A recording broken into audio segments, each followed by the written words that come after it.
and not those of Vic Canellis Media Group, its parent, affiliates, or stations. VCMG Live is not responsible for any content, information, or opinions expressed. User bears full responsibility for their reliance on such content, information, or opinions. Are you a family caregiver? Are you caregiving for someone who can no longer take care of themselves? Are you overwhelmed? This is Caregiver Solutions Info with Marcia Teele. Marcia will be hosting an hour of true stories and information, tips and updates of the latest research and necessary information in the caregiving field, focusing on you, the family caregiver. An Alzheimer's disease and dementia care expert, Marcia has 15 years of hands-on experience at Arden Courts, a leader in assisted living dementia communities here in the U.S. Marcia covers everything you need to know as a family caregiver, especially if you care for a loved one with Alzheimer's disease or other related dementia or chronic illness. If you have a friend or relative that is also a family caregiver, call them now. They won't want to miss a minute. And let them know they can watch on caregiversolutions.info. And they can listen on WNN 1470 AM in South Florida or nationally on the iHeartRadio app. Now, sit back, relax, and learn from our host, Marcia Teele, as she brings information to you that may just be the caregiving solution you need. Hi, everyone, and welcome to the Caregiver Solution Info Show. I'm your host, Marcia Teele, and I'm so glad that you joined us today. Actually, this is the first time in our new digs here, and I'm so glad that you're here to join us in our new look. I'm also glad that you're here because we have a wonderful guest today. And as a caregiver, if you're a caregiver, and that is a hard thing to be, you understand a lot about how difficult it is to take care of not only the person you're caring for, but how to take care of yourself, in addition to all the responsibilities you have, not just for yourself, but for the other person who can't take care of things for themselves, especially if they're dealing with memory loss, some form of dementia like Alzheimer's disease or vascular dementia. And as a caregiver, we don't really know what to expect. So it's one of those jobs, and yes, it is a job. So if you think you don't work, think again. You might not get paid for it, but it is a job. And as having this difficult job, one that you've never really had training for, one that you never went to school for or university for, it's really hard because you don't know what to expect, and you're expected to perform well, at least in your mind. And it is something that every caregiver struggles with, some more than others. And so as a caregiver, you might be wondering, how do I know I'm doing the right thing? How do I know even what to do? How come I feel stupid? How come I feel crazy? How come I feel overwhelmed or stressed out? Should I be feeling this way? How should I even feel? There are so many questions that caregivers ask, and honestly, who can answer those questions for you?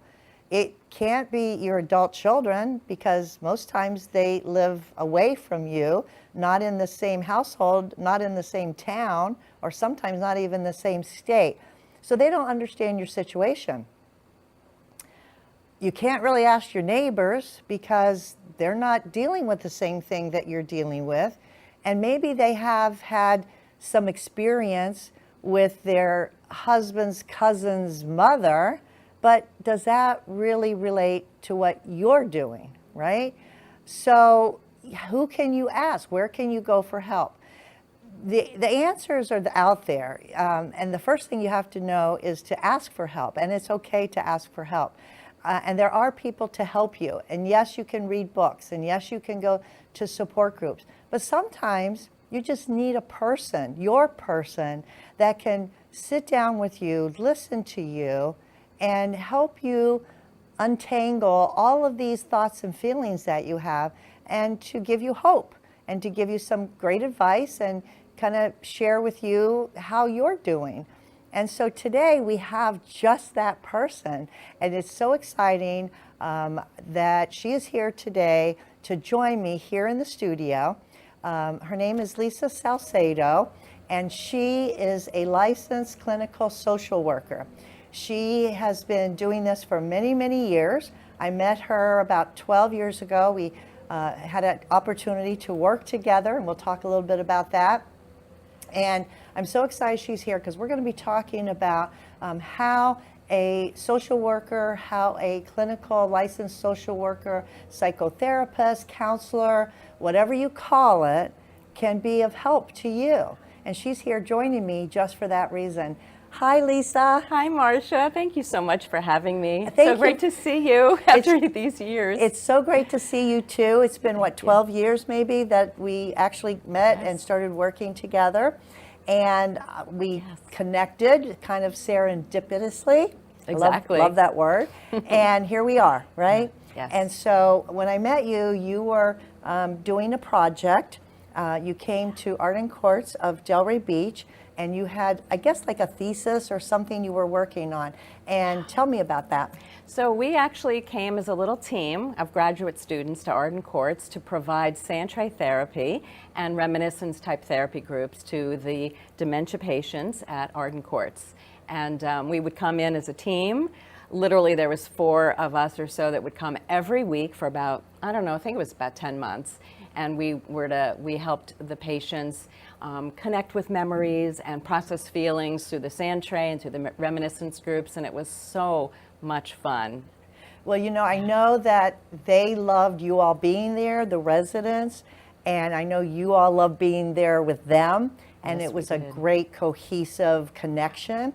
And so I want to talk a little bit right off the bat, because you mentioned sand therapy, sand play therapy.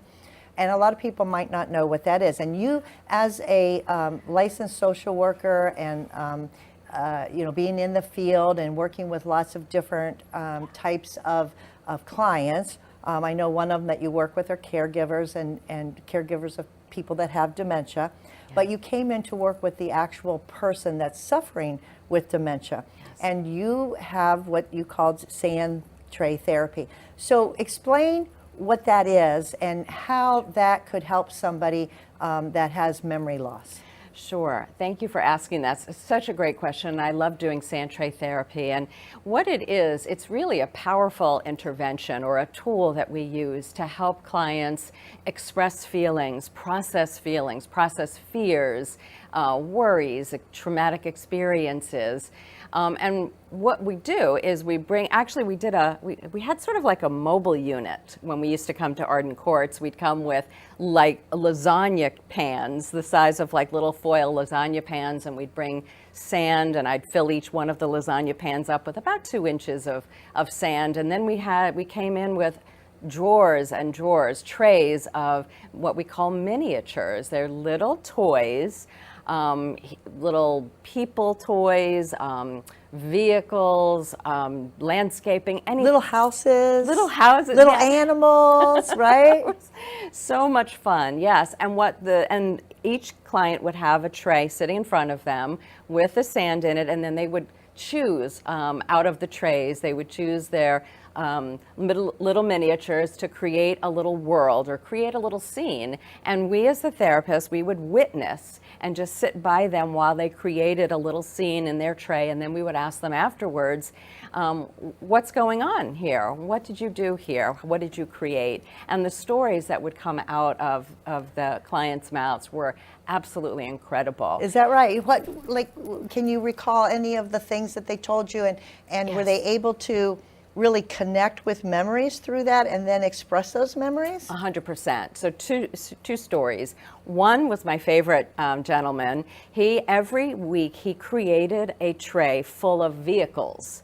Oh, you'd see ambulance cars and police cars and motorcycles, and every tray would have a bridge in the middle of the tray. So in the middle of the scene of all of these vehicles would be a bridge, and we would always talk about the bridge and the vehicles, of course, but the bridge he named the bridge every time. So sometimes the bridge would be a bridge to nowhere, or the bridge over troubled water, or whatever it was. And we felt like over time he was processing his transition and his acceptance to his imminent death. Because bridges always kind of, they're symbolic. There's a lot of symbolism going on with the trays. And so the bridges were very symbolic of, communication or a trip going from one place to another. Interesting. It was interesting. And then another gentleman, in talking about connecting with memories, he put one figurine in the middle of his tray. It was a man and a woman. They looked like a wedding figurine. It was, they looked like they were dressed like that. And he told the story about how he was dancing with his daughter at her wedding. Aww. And he really connected with the memory, and he started to tear up. And it was so beautiful. And what ends up happening, what's so cool about working with sand tray and those memories is one memory begets another. So they're connected. So sand tray can help them connect with some good memories, maybe some sad memories too, but hopefully more of the good memories. And yeah, it helps them come back to earth, to this time so you frame. were these exercises with the sand tray, you were eliciting memories, right? Which, like you say, brings them back, not really into our world now, because with the memories and they can't learn new memories, but they're connecting with their world when they remembered it, right? And that's therapeutic for them. Yes, it is. They can process memories, traumatic memories. They can process feelings, current feelings of maybe worries or fears or things like that. And yeah, it's a very powerful tool. It's a little bit underused, maybe understated, but I loved working with the sand tray. I worked with bereaved children. I worked with any and all kind of children, troubled children, but the adults, that work was really special. And you know what's interesting, what comes to mind, especially when you mentioned working with children, because sometimes working with children in that way brings out feelings or information that maybe they wouldn't feel safe about sharing otherwise, right? About when they've been traumatized and they go to the police and they try to figure out what happened. But with people with memory loss and dementia, as you know, they sometimes lose their filter, where they hold things in. Like a normal person, might not want to tell you everything because they don't want to share. They know better than to say certain things because of social attitudes and things like that. But people that have lost a lot of memory have also lost that filter where they don't hold back anymore, right? And so you've probably seen instances where they're telling something or sharing something of a memory that maybe they've kept in their mind all these years, kept inside, never shared, and now it's sort of like an outlet for them because they feel free because they're not inhibited, and the dementia allows them to feel free to do that. Yes, exactly. And also conversely, like if somebody has difficulty expressing, so maybe they have difficulty verbalizing. Yes. Sand tray therapy is like perfect for them because it really does help with that expression of feelings. And it helps the aging population sometimes dig deeper. Like I think that's what you were alluding to. Sometimes those memories that are back in the recesses of their mind, really, or in the back of their heart, so to speak. Yeah, it's powerful. Right. Yeah. So if someone's listening to this and they are a caregiver, and maybe they have someone who's, mild to moderate dementia, who can still, follow directions and still verbalize, and they're looking for something to do with their loved ones, some kind of interaction. Would this be something that a caregiver could do at home and just interact with their person just to talk about things? I know a lot of times they say look at old pictures and things, but this is a little bit of a sideline to that, right? Because it's creating memories that they're creating, not looking at pictures. I think yes. The short answer to your question is yes. The thing is, though, if they needed like supplies, right? So you need like little figures. So if you have some toys for the grandkids or toys for the kids lying around and there's superheroes or vehicles, and that would be really fun. Plus, it's really fun to play in the sand. The sand can be really calming and healing, and it's generally really cool. So maybe you just have coins and gemstones or something like that, or certain rocks. And go digging for treasure like you're at the Shells. beach, right? Exactly, yes. I think it would be awesome to use Yeah, that. that's just a great idea for every caregiver of something new, to do. And there's no right or wrong way to do it. There's no answers. It's whatever happens, happens. And I think that would be a good way for caregivers to connect. Yeah, I think so too. There's no rules. Yes. Just have fun. No rules. Have fun. That's the rule. Have fun. Yeah. Well, we're going to take a quick break.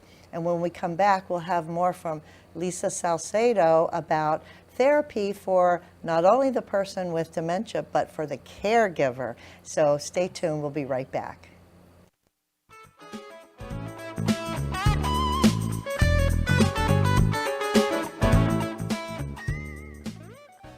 Arden Courts is not just a place to live, it's a place to call home. Residential living combined with quality caregiving. This is the philosophy behind Arden Courts. Communities created exclusively for individuals with Alzheimer's disease and related dementia who would benefit from a safe and structured environment.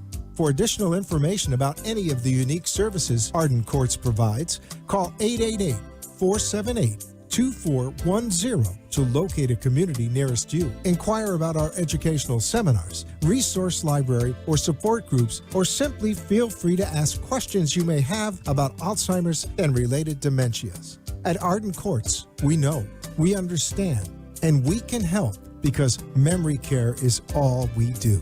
Remember, call 888-478-2410 for additional information about any of the unique services Arden Courts provides. You are listening to your host, Marcia Teele, an Alzheimer's disease and dementia care expert on caregiversolutions.info. If you have a question or wish to share a story, call into the show at 888-565-1470 and talk with Marcia. Now, back to Caregiver Solutions. I'm here with my special guest, Lisa Salcedo. Lisa is a licensed clinical social worker. She's a psychotherapist in private practice in Palm Beach County. She got her degree, master's degree at Barry University here in South Florida, and she's been in private practice ever since with a short stint, I would say, at hospice, right? And you had some experience at hospice. I want to talk about that a little bit because it's so important as a social worker to have that experience in a hospice setting, because you're dealing with people that are at extreme loss, that are grieving, that are going through extreme emotions. What did you learn from your time at the hospice, and how does it help you today in private practice with your social work? Oh gosh, so many things I learned. One of the things though that I think of first is being with clients who are in the midst of overwhelming emotions, right? It's very hard.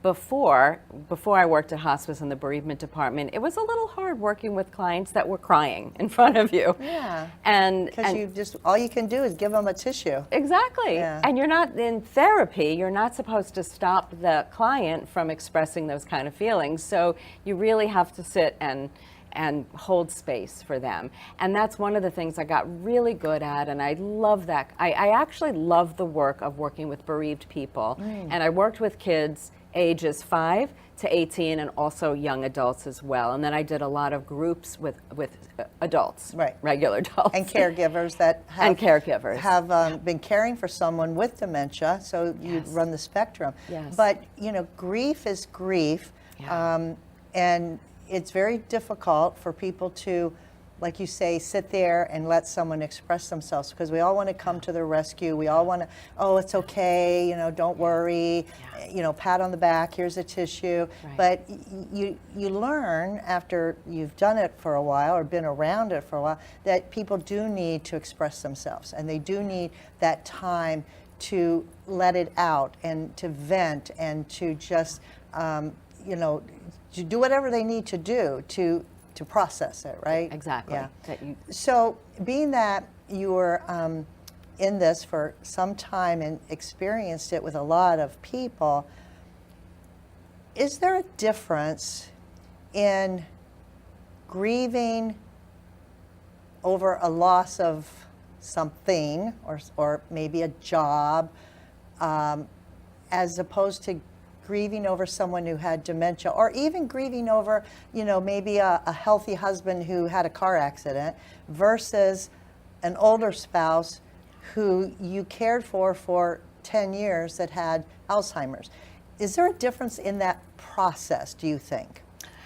So there's a lot of similarities. Grief is grief, like you were saying. There's lots of feelings that happen. There's sad, and it's not just anger or sadness. There's a myriad of feelings that one can feel when somebody actually loses a loved one, or even a job too, that kind of thing. When somebody is working with or grieving the loss of somebody who has had dementia, I think, let me just back up for just a second. When somebody has a loved one who has dementia, or really any kind of terminal illness, and that's not necessarily a terminal illness diagnosis, but there's something called anticipatory grief. So anticipatory grief begins when a diagnosis is given. So somebody with a diagnosis, say pancreatic cancer or even dementia, there's the beginnings of that anticipation of them passing away. So you start grieving right after the diagnosis because you kind of know it's coming. Yes. So that could go on for years, literally. Yes, exactly. And that's what I think is so difficult with caregiving a loved one that has dementia. You don't really know how long that grief or that is going to go on. I worked with a young girl in her 20s whose dad had a diagnosis of Alzheimer's. And she started grieving immediately because her dad was not her dad anymore. But he didn't pass until, I think, about 18 months afterwards. And so she had all that time to get all of the joyful memories and get some good stuff in there before he passed away, but he certainly wasn't her dad. And so she started grieving. And yeah, because he acted so different. Yeah, so different. And you grieve the loss of that person's personality, of everything. Yes. They just don't act the same, right? So it's very, very difficult. And so, speaking of grief, are there specific things that anyone should do or can do if they're going through the grieving process? Because I've talked to a lot of people who have lost their spouse, and some seem to be able to move on quicker than others, and others hang on for years and years. And I'm curious, from your perspective, the reason for that, is it just because of the connection they had, or is it something to do with the way they process grief? Sure. I wish it was that simple. Like I could just give you like a one line. It's because of this, Marcia. But it really is complicated, and everybody's grief journey is different. And that's what I think makes it so unique. Some things help one person but don't help another person. Some things that somebody says, oh, this was the best thing that I ever did. It really helped my grief journey move forward. And somebody else might say, no, that doesn't work for me. That makes me feel worse. So it really is about finding what helps you, what nurtures your soul, what helps you feel the feelings. I definitely think feeling the feelings and being able to express those feelings or externalize those feelings is one way of really grieving in a healthier manner. If you're somebody who is not wanting to grieve, I mean, listen, nobody likes to feel bad. Sad and angry and broken, and it's an awful feeling. But you do need to go through it, is what you're saying. You do. It does take a certain amount of courage, though, I think. And that's why I think going to either an individual therapist, a bereavement counselor, or going to a bereavement group can be so helpful, because it does what? Again, it helps externalize those feelings, talking about those feelings, or expressing them in other ways. Art, you could do dance therapy, you could express it, in so many different ways, but definitely getting those feelings out, because they're appropriate feelings. When we lose somebody, it's important to be able to validate and normalize those feelings for yourself, but it's hard work. So again, our culture really doesn't doesn't really encourage people to express their feelings. Like, we expect that people are going to get over the loss of their loved one in just a few days and get back to work or get back to life as normal. That's not really how it happens. Yeah. But to be able to be kind to yourself and use self-compassion and be able to express those feelings is really important. Well, I'm glad you said that because, because that is the perfect segue to the next thing I wanted to bring up. So a big part of your practice is helping people through, the guilt, the loss, but you also help people through stress, through difficult times in their life, through depression, through anxiety. And all of these emotions can be caused by hundreds of different things, right? I mean, we all have these things that happen to us. It's called life, and we feel these things. And one of the things that you say that you like to do and that you are good at doing is helping people through that so they can get to the other side, so they can feel maybe more joy in their life, so they can at least be content, right? And one of the ways that you help people is by something you call guilt-free self-care. And so you just mentioned a second ago about how to care for yourself, but you call it guilt-free self-care. So explain that. Oh, sure. I would love to. I love that you picked up on that. It really is true, though. Most people, when they do self-care, they think of, going to the spa or the salon or, being selfish. Mm-hmm. And self-care is not selfish. Self-care helps you, and this is really important for caregivers, right? So this is a really nice segue to talk about caregivers. Self-care is you keeping yourself what? Sane. Exactly, in a word, yes, exactly, sane. And so it's about doing things for yourself. I mean, even things like hydrating and good nutrition and exercise, even just walking 20 minutes a day.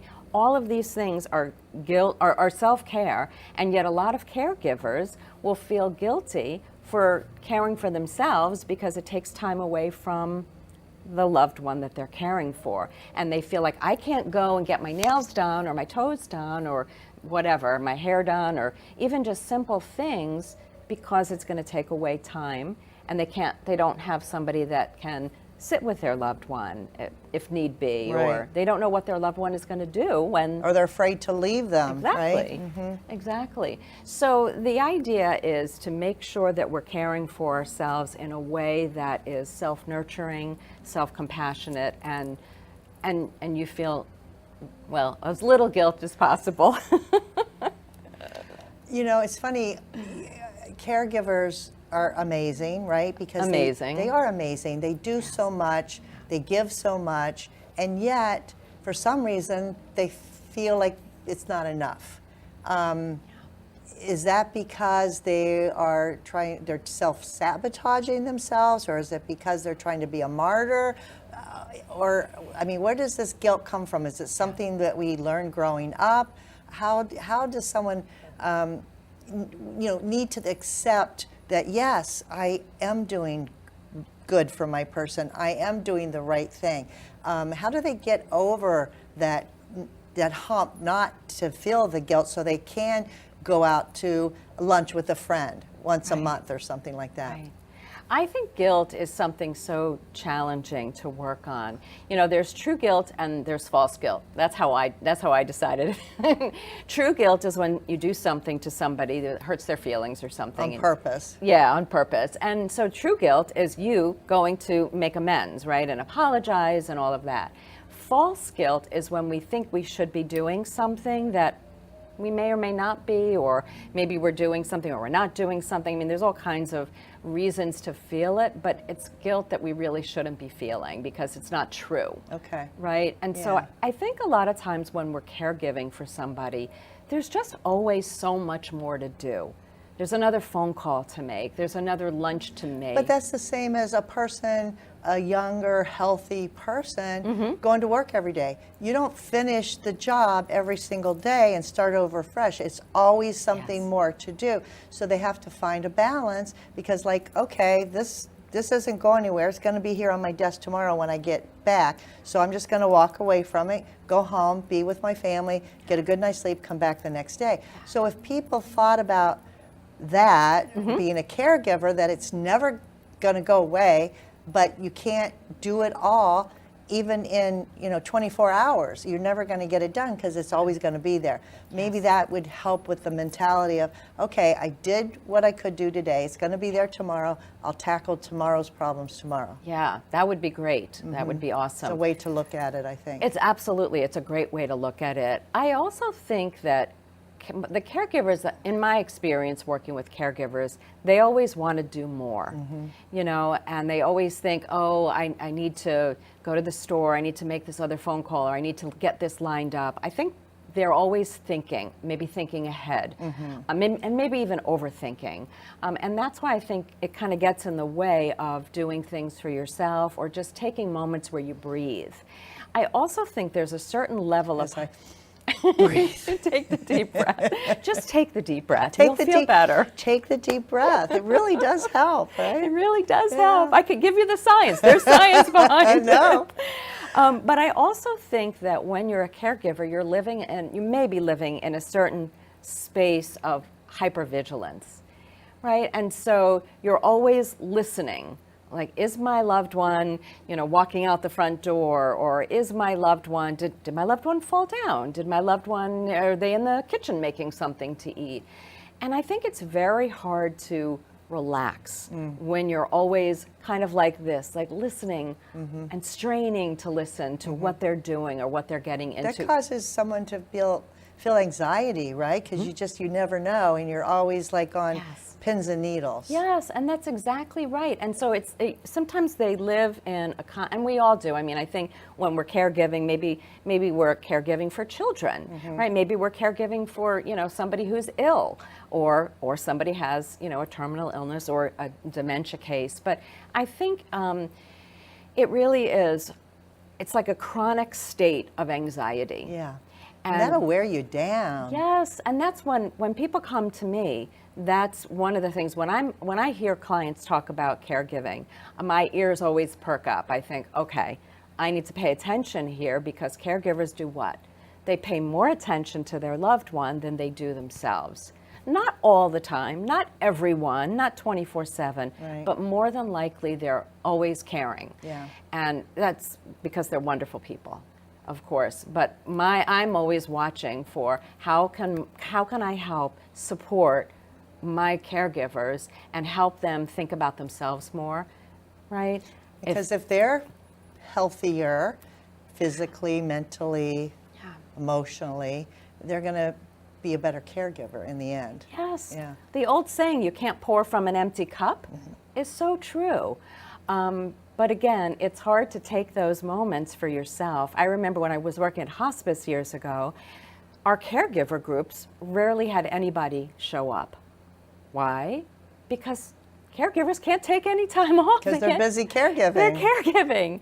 So it was really hard. We had to figure out a way to help caregivers. And I honestly think the whole telehealth, like the pandemic, really brought in kind of a whole new way of looking at how we can support our caregivers.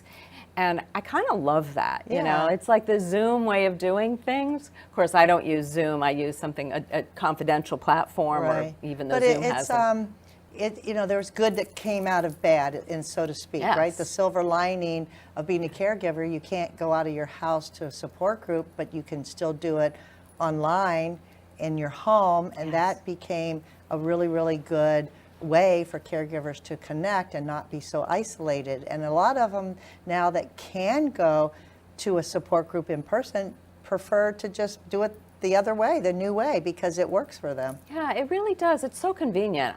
I have clients who say, I don't want to do, regular in-person therapy anymore because it's so convenient to do it via telehealth. And I kind of love that too, because now I'm not, I was saving, when I started doing telehealth in March of 2020, I started saving 6 hours a week, not traveling back and forth that- to my office. See? So that another blessing, right? Another silver lining. And I love those silver linings. We're going to take a quick break. We're going to be giving away a free book. So when we come back, have a pencil and paper ready because you'll want to take advantage of this free offer. So stay with us.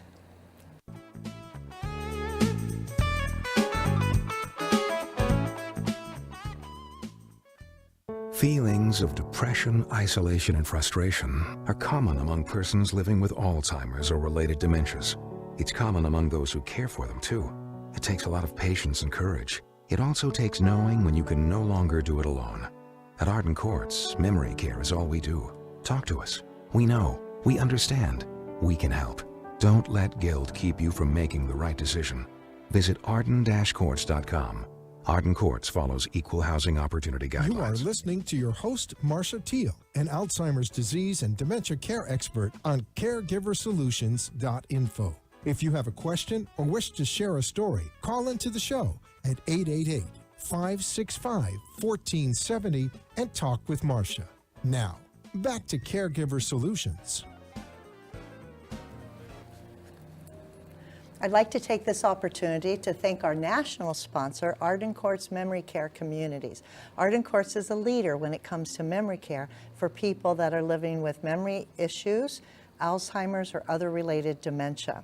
There are 58 Alzheimer's Arden Courts assisted livings located throughout the United States.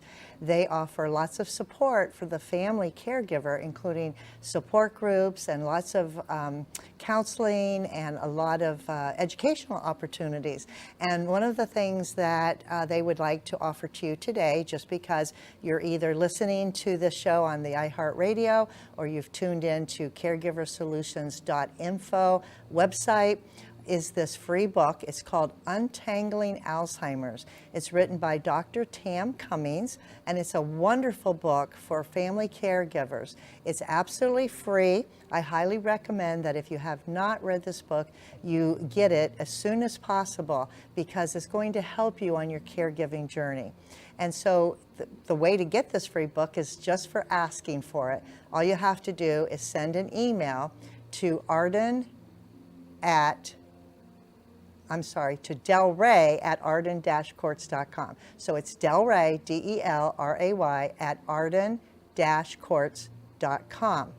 Give them your name, your address, your telephone number, and tell them that you saw this free offer for the Untangling Alzheimer's book on the Caregiver Solutions Info Show, and they'll be happy to get it in the mail directly to you. We started offering this book last week. We had an overwhelming response, so it might take a little bit longer than usual to get it to you, but it will get there. It has been back ordered, and it's a great book. So get yours today, and don't delay because you want to get yours as soon as we get the new shipment. So today my special guest is Lisa Salcedo, and Lisa is a licensed clinical social worker. She's also a psychotherapist in private practice here in Palm Beach County, Florida.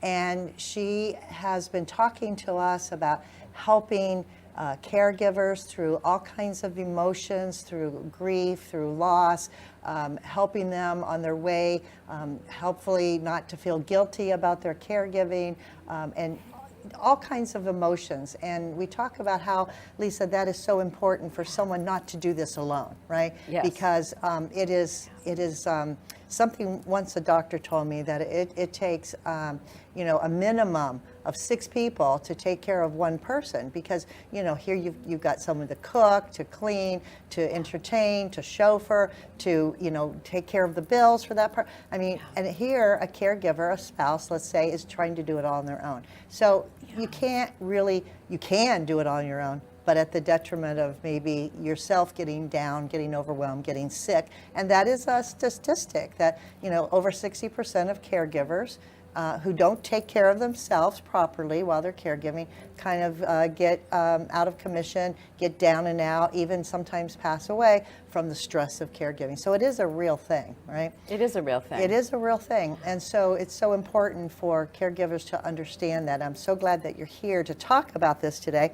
So in the top of the show, we talked about sand therapy and what that meant and how that worked. But there's a lot of other types of therapy that you utilize in your practice to help people in different circumstances. So I was wondering if we could talk about a few of those and what they're called and what they mean and how they work and who best would be suited for that type of therapy. So I know one of them is cognitive behavior therapy. Can you talk a little bit about that one? Sure, but I'm stunned a little bit about what you said, that the doctor said that it takes 6 people to caregive for one person.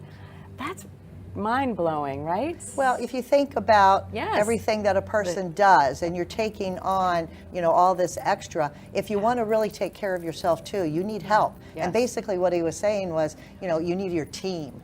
You got to have Exactly. your team, get your team on board, Yes. the doctors and, your support group and, the team that's going to help you with your respite care and your education and all of that. So, if you think about it, it's not easy doing it alone, and people that have tried have literally ended up in the hospital, because I've had to go to the hospital more than once to have a spouse sign on the dotted line to help their loved one because they were in the hospital and now their loved one didn't have a caregiver. Wow. So, I never want to see that again, but I have experienced it. Yes. So it is true and it is real. It's a real thing. Caregiver burnout, caregiver stress. Yeah, But exactly. so talk about some of the other ways that you do therapy to help people. Sure. Oh, so many different ways so many different therapies, honestly. I mean, there's so many things, like when I was writing down the list and reading it, I thought, that's a lot of therapies, but there's a lot of things I don't do. So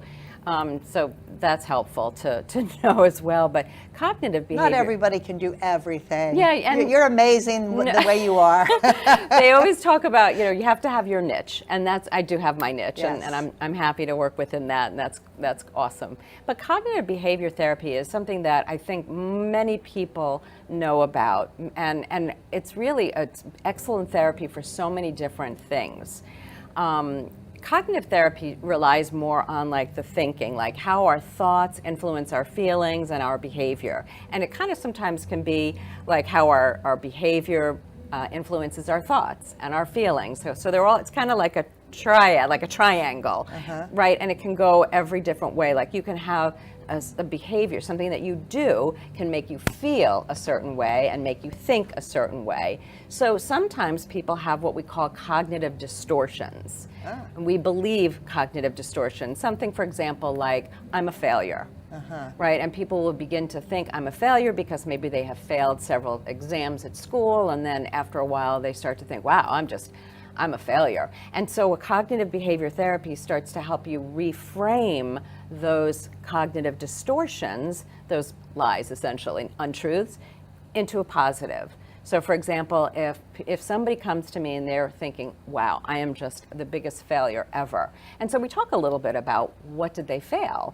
And then getting back to like a way to reframe that belief in ourselves to saying like, well, I might have failed at that test, but exactly, but I'm not a failure overall. But I can also do better. I can do better. I can raise the score. I can, and things I can do, change your behavior to change your thinking. Yes, sort of. It's all related. Isn't that funny? I mean, it really is all related. And so, somebody who comes to me who has difficulty like making friends, because maybe they're like a negative Nelly, or maybe they just always come out first with the negative, or with pessimism.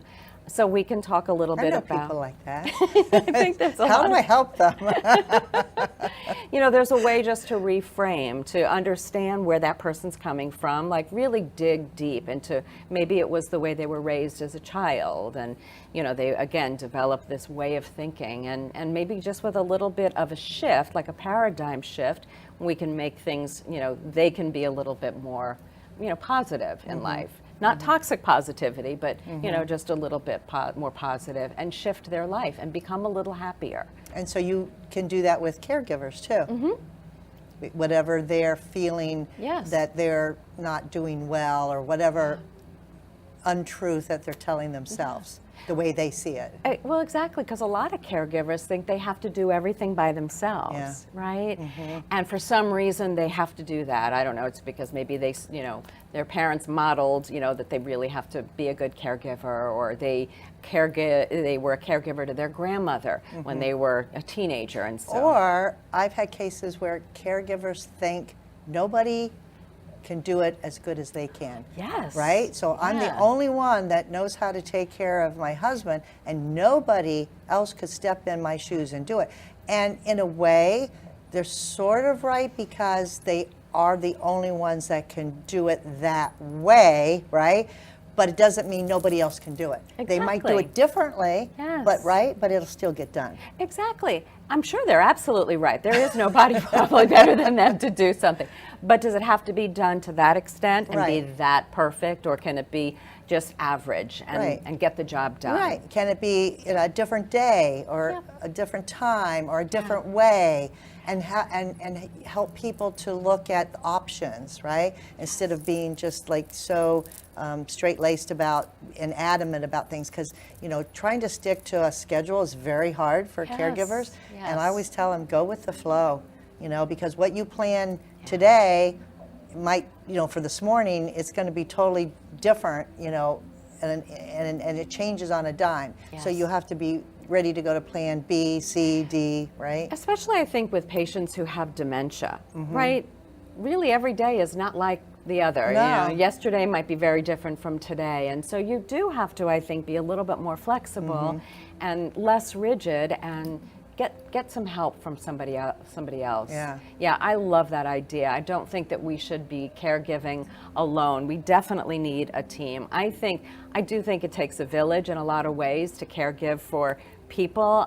One of my clients, when we were talking about self-care one day, said to me, and this was a young girl in her 20s, she said, when I'm doing good self-care, I'm doing something all day long. So if you think about, and I said, yeah, I mean, because you're always making sure you're eating right and hydrating enough and doing, you're exercising and taking breaks. Or imagine then taking care of not only yourself but one additional whole person.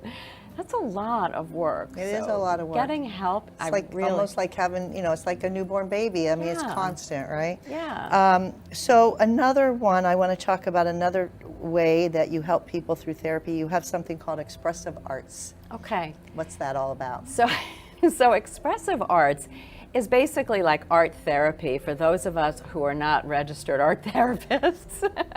We call it expressive arts or expressive therapy. So you just doodle yourself until you doodle it all out of you, Yeah, right? you doodle out your emotions. Yeah, I could do that. It really encompasses anything. I mean, expressive arts can be journaling. It can be creating something with clay. It can be painting. It can be drawing. It can be just taking finger paints. It really can be making jewelry. Anything that I feel, anything that you use, anything like crafting in a way can help you express feelings, I think, if we do it properly. Okay. We can journal our feelings out. All of that is considered expressive arts. We can collage our feelings out. One of the groups that I do, we just made collages. We made collages and it was a group of seniors. We made collages. We cut out pictures of magazines of all things that gave us, pictures of good memories and things that we love. And so that was a really nice intervention for this group of aging patients that I work with to feel good, to connect with really good memories or things that they really love. One client of mine, I don't know how he found so many pictures of cats. There was like 4 or 5 pictures of cats. He really loves He cats, loved cats. and that made him feel happy. So whatever makes you happy. And then you have your collage that you can put up and look at it all the time, and it brings you good feelings. Yes, it makes you feel good. Yeah. So I also have another activity that I used to do pretty much with every client. I had either a heart the outline of a heart or the outline of a feeling of a jug, like a bottle, a big bottle. Okay. And I would ask my Wine client, bottle? Is that therapy? Okay, well, that might be therapy. For some people, it might Yes, be. we could make that therapy. Yeah, we could.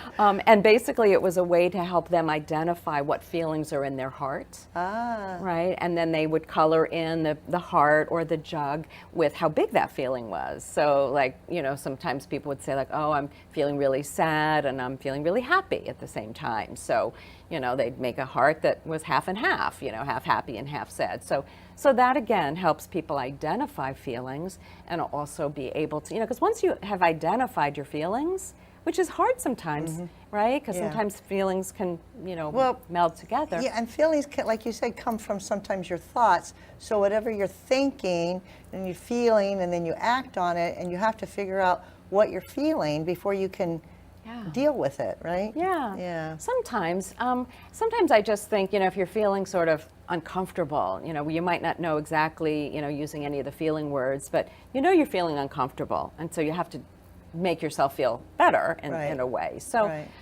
it's hard to identify feelings sometimes, because again, sometimes they can all be together, like all together in a ball. But you're good at helping people identify those. You have something that you say, and I like this because it's an old saying, but you put a little twist on it, and I read this on your bio. I want to talk about it for a minute because we don't have a lot of time left, unfortunately, because this has been such a great conversation. You say what you mean what you say, but don't be mean when you say it. Did I say it right? Yeah, exactly. So many people know that saying, say what you mean and mean what you say. Everybody says that, right? But most people don't know there's a third line that says, don't say it mean. Don't be mean when you say it. That's right. So it's just, I did a lot of work during the pandemic with communication with couples. Obviously, we were all stuck with our partners, right? Everybody having cabin fever and getting on each other's nerves. But that happened with caregivers and the person they're caring for. They're stuck together. They can't go out. They were together 24/7, and they got on each other's nerves. And we talked one time about, hey, you need a break, even if it's going in the other room and having somebody else, watch them, because you can burn out from this too much togetherness, right? Yes, for sure. And I do think when people get frustrated, and when you have caregivers, frustration and irritation and annoyance, I think it's just part of the whole thing, right? There's things that you do that you have to do over and over again, and it is nice to be able to say what you mean, be direct, be assertive, not passive and not aggressive, right? No yelling, right? But sometimes people yell because they're overwhelmed. But the idea is to say what you mean and mean what you say, and say it kindly. Yeah. I think kindness really matters.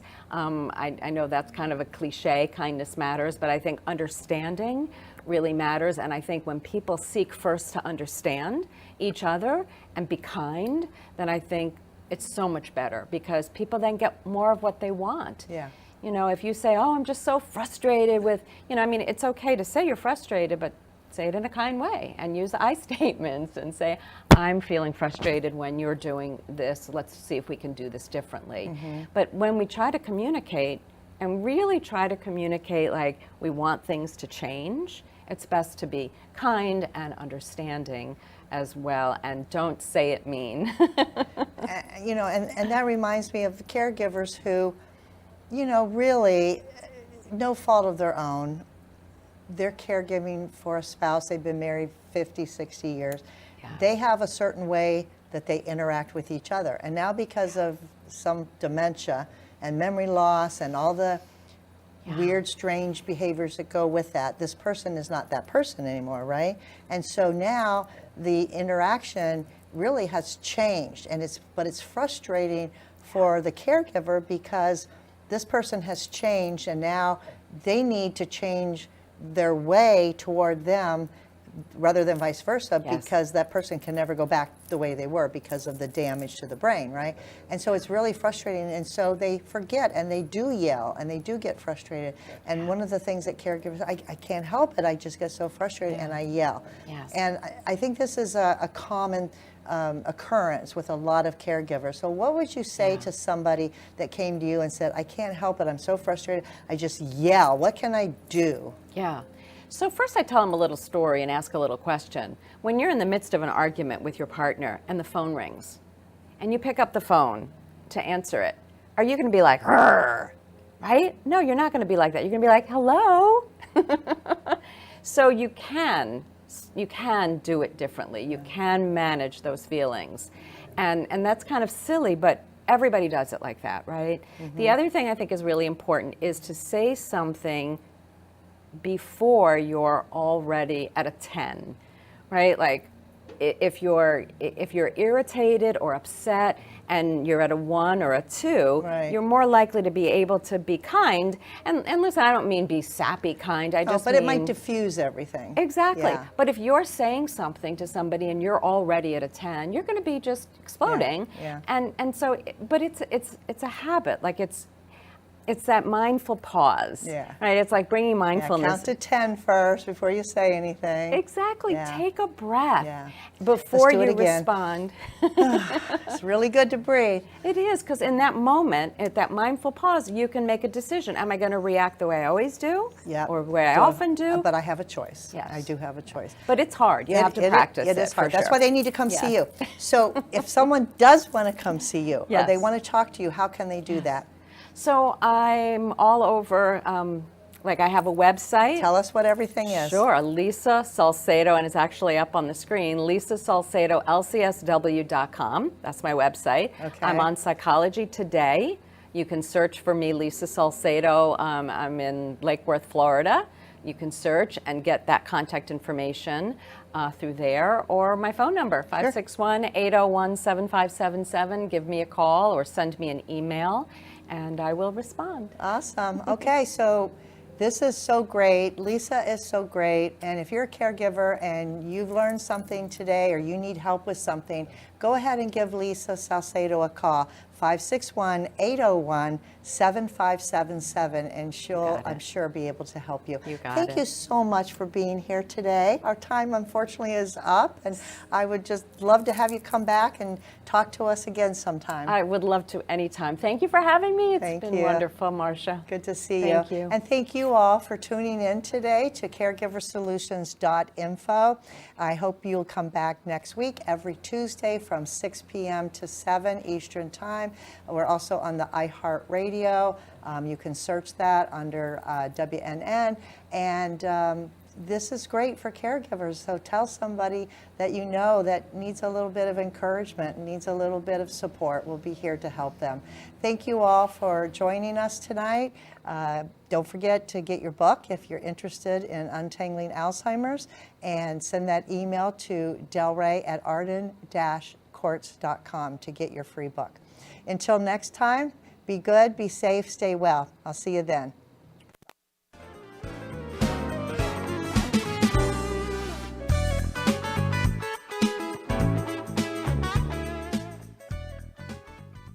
Thanks for joining us for this week's Caregiver Solutions with Marcia Teele. Join us next week as Marcia, who has 15 years of Alzheimer's disease and dementia care experience, brings you more needed information to help with the care of your loved one. This show can be seen again on caregiversolutions.info, and questions can be left on the site, which may be used on the program to help others. See you next week for more Caregiver